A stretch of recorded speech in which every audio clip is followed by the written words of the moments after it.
O episódio final de Loki já tá disponível na Disney Plus e ele deixou várias perguntas no ar. Agora o Loki é o ser mais poderoso do universo. Qual que vai ser a sua nova função nessa saga do multiverso? Será que a gente ainda vai ver o personagem de novo? E o aquele que permanece acabou ficando vivo? Ele tá solto pelo multiverso? Qual que é a próxima variante do Kang que vai chegar? Isso e muito mais a gente vai conversar no vídeo de hoje, analisando o sexto e maravilhoso último episódio da segunda temporada de Loki.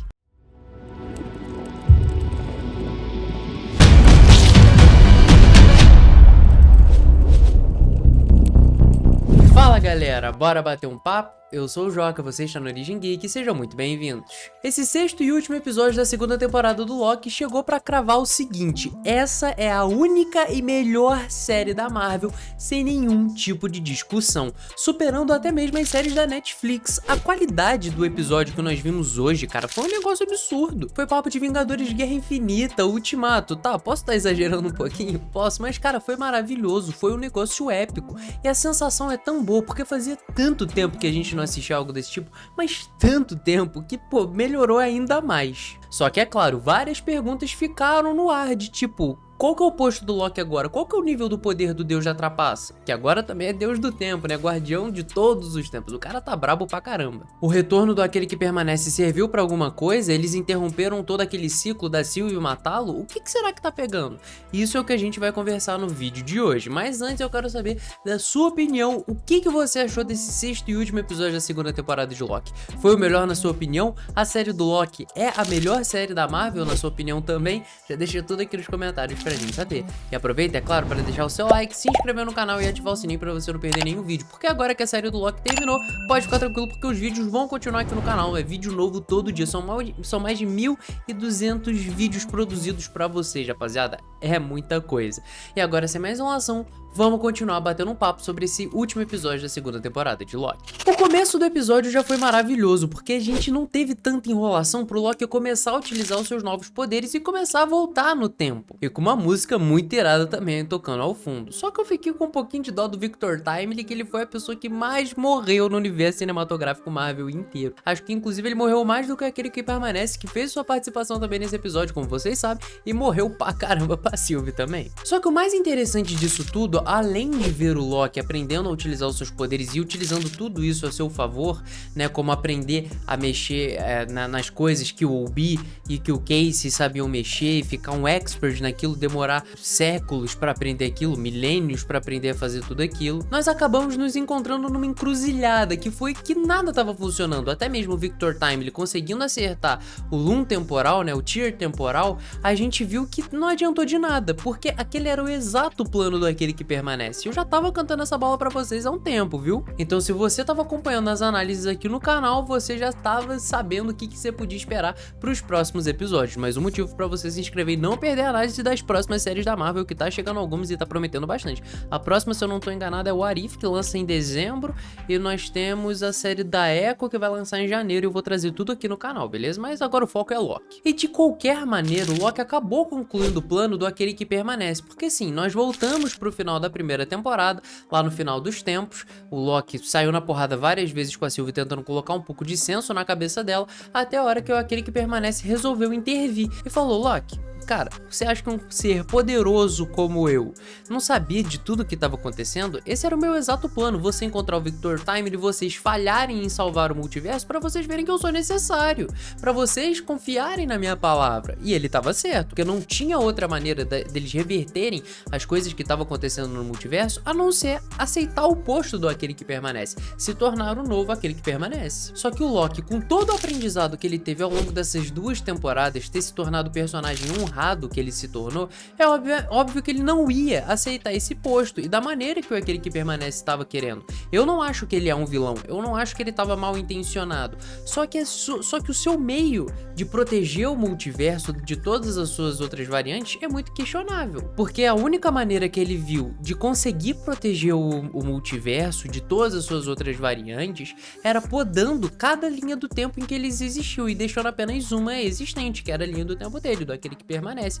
E como ele fez isso, meio que uma trava de segurança, um freio de mão pra segurar todo o multiverso, o Loom temporal, o Tear temporal, que toda vez que ele começasse a ficar muito grande, toda vez que ele começasse a meio que fritar as coisas, que o multiverso começasse a sair do controle, ele ia começar a deletar todas as outras linhas do tempo, assim como a gente viu acontecendo, né? Ele apagando tudo. E eu acabei achando a participação do Aquele que Permanece muito interessante, mas eu queria ter visto mais dele. Eu queria ter visto se ele sobreviveu, eu queria ter visto como que ele se manteve, porque o Loki tomou o posto dele, mas não da maneira que ele estava querendo. Ou seja, talvez o Aquele que Permanece tenha impedido a Sylvie de matá-lo daquela vez. Talvez ele, sabendo que o Loki ia deixar algumas ramificações, ele criou uma só pra ele, acabou fugindo e na hora certa ele vai acabar voltando, porque a gente viu como ele é o ser mais poderoso, né, a variante mais poderosa do Kang. Ao menos mais poderoso do que o Victor Timely, que é um humano gargo comum, e do que o Kang, o Conquistador, que acabou sendo derrotado por formigas. E a gente teve a confirmação disso no episódio de hoje,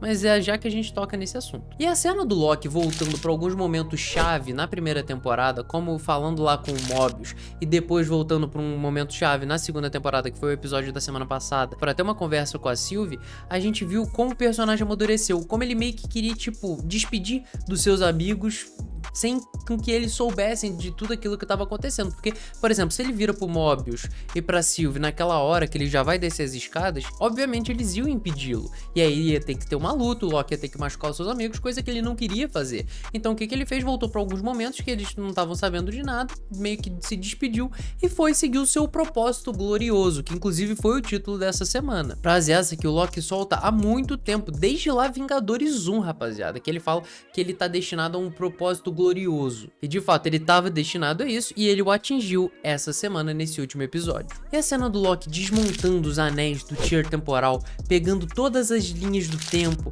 e sabe, dando vida a elas com a sua magia e resistindo toda aquela radiação e indo por um caminho totalmente diferente, um caminho que inclusive eu não sei como que abriu aquela porta, eu não sei se foi o Loki, que agora tem controle, né, de tudo isso, eu não sabia que ele conseguiria abrir portais, ou foi algum terceiro influenciando tudo aquilo. Acredito que tenha sido Aquele que Permanece, que acabou falando, bom, vamos abrir. Ou talvez tenha sido Imortus junto lá com o Conselho de Kangs, né, falando que já estava no tempo deles agirem, que aconteceu lá na cena pós-créditos de Quantumania. Vamos ter que ter uma resposta para isso. Quem que abriu aquela passagem pro Loki ir pro meio do nada, né, pro fim dos tempos, porque aquilo é o fim dos tempos. Até os chifres, né, do novo traje do Loki tem algumas das ramificações, algumas das rachaduras que estava presente no palácio do Aquele que Permanece. A cadeira que ele sentou é muito parecida com a cadeira do que Aquele que Permanece sentou também, o chão, toda a ambientação, e o Loki, né, acabou tendo que encarar o seu maior medo, que é ficar sozinho no meio do nada. Ele, como eu disse pra vocês, o Aquele que Permanece no episódio de hoje falou assim, Loki, eu tô aqui sozinho e eu preciso de alguém pra tomar o meu posto porque, né, eu não consigo mais. Por que não consegue mais? Não sei, vamos ter que ter uma explicação pra isso. Mas ele meio que falou, Loki, eu não consigo mais ficar aqui sozinho, eu preciso que você tome o meu posto e fique aqui sozinho. E a gente pensou, e eu pelo menos pensei, cara, o Loki não vai ficar sozinho aí porque é o maior medo da vida dele, ele não vai aceitar essa proposta. Ele vai, pô, sei lá, dar um socão na cara do Kang, vai resistir de alguma maneira. De fato ele resistiu, mas ele acabou, né, cumprindo com que aquilo que permanece, com que aquilo que Aquele que Permanece estava querendo. E se vocês perceberem, o formato que o Loki agora colocou as linhas do tempo foi no formato de uma árvore, porque como sempre as ramificações estão crescendo, são infinitas ramificações crescendo, é como se fosse as raízes de uma árvore se expandindo, ou pelo menos as suas vegetações, e aquela árvore acabou fazendo um paralelo com uma árvore asgardiana, a árvore do mundo, a Yggdrasil, que já foi contada várias vezes ao longo dos filmes do Thor. Se eu não tô enganado, mais precisamente, né, mas explicitamente foi contado no primeiro episódio do Thor, quando ele contou pra Janet, né, que é uma árvore que protege os 9 reinos. Agora é uma árvore que protege todo o multiverso, o seu guardião é o Loki. Loki alcançou um nível de poder que na minha cabeça, né, pode ser paralelo ao nível de poder do infinito e da eternidade, né, que são duas das maiores entidades do universo Marvel. São eles, depois vem o Tribunal Vivo, o Beyonder e o The One Above All, só pra vocês terem uma noção o nível de poder. Então talvez o Loki seja top 4 de poder agora no universo cinematográfico Marvel, se essas entidades existirem, como existem a gente já viu, né, tanto no filme do Thor, a eternidade aparecendo, o infinito a gente só teve a estátua aparecendo lá no fundo da Jane Foster, na luta dela contra o Gore, e o Tribunal Vivo já fez algumas aparições. A primeira que vem à minha mente é aquela lá no filme do Doutor Estranho 2, no Multiverso da Loucura, quando ele tá fazendo todas aquelas viagens juntamente da América Chaves. Então talvez agora o Loki esteja num posto que tá batendo de frente com todas essas entidades. O cara tá brabo demais. Nós também tivemos um breve vislumbre da próxima variante que nós podemos esperar, a próxima variante do Kang que nós podemos esperar que vá aparecer num projeto do CM, que no caso foi o Ramatut. E eu afirmo isso pra vocês com tanta certeza porque quando a Ravonna apareceu, quando ela,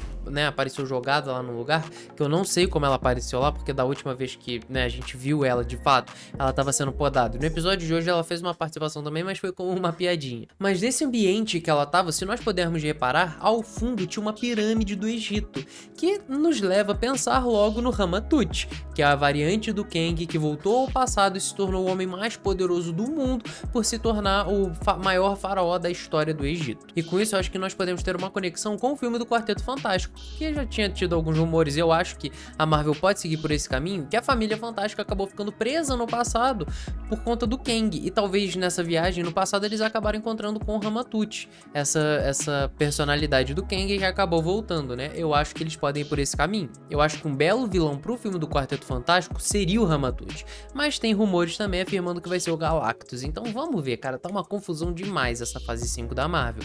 Inclusive esse final do Loki eu fiquei esperando que eles poderiam trazer alguma resposta pra Deadpool 3, que eu fiquei esperando em The Marvels, não aconteceu, um pouquinho, né, lá na cena pós-créditos, mas tipo, não, sabe, eu tava esperando algo a mais, algo que falasse, bom, é isso que vai acontecer em Deadpool 3, é assim que isso se conecta, algo bem jogado na nossa cara mesmo. Mas não aconteceu, porque, né, eu tava contando, pelo menos, que o Loki se tornaria o novo líder da TVA, que de fato se tornou, mas ele meio que tá como posto do aquele que permanece de fato. Então, não é bem como se ele fosse o líder, é como se ele fosse o deus de tudo aquilo, né? E pelo menos é a forma que eu encaro isso. Mas não faria sentido, por exemplo, uma das coisas que o pessoal tava palpitando, né, que poderia acontecer em Deadpool 3, é que a TVA prendesse o mercenário Tagarela por conta das suas viagens no tempo no final do seu segundo filme.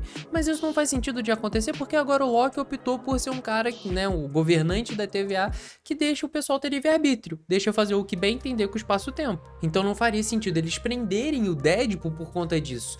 Talvez eles consigam pedir ajuda do Deadpool porque eles querem ajuda com uma variante do Kang, porque eles estão querendo formar uma força-tarefa para enfrentar os Kang, porque como a gente pode reparar, toda aquela galera agora tá procurando variantes do Kang, inclusive a Kang o Conquistador, que eu mencionei no começo do vídeo, acabou sendo mencionada do universo 616, né, o que é o universo que eles nomearam o CM, e ele foi dado como derrotado, né, então de fato ele acabou morrendo, então a gente não vai mais ver Kang o Conquistador, a variante mais famosa desse cara, a principal variante desse personagem, né. Fico triste porque ele tinha muito mais, sabe, tinha muito mais capacidade de ser algo maior, mas enfim, ele foi derrotado. Eu fico pensando como que eles vão fazer a dinastia Kang. Eu acho que eles vão com certeza por um caminho totalmente contrário do que na revista em quadrinho, onde o Kang acabou montando um plano mirabolante de atacar vários pontos do mundo para os Vingadores se separarem, né? Aquele ditado, né? Dividir para conquistar. O Kang acabou fazendo isso no pé da letra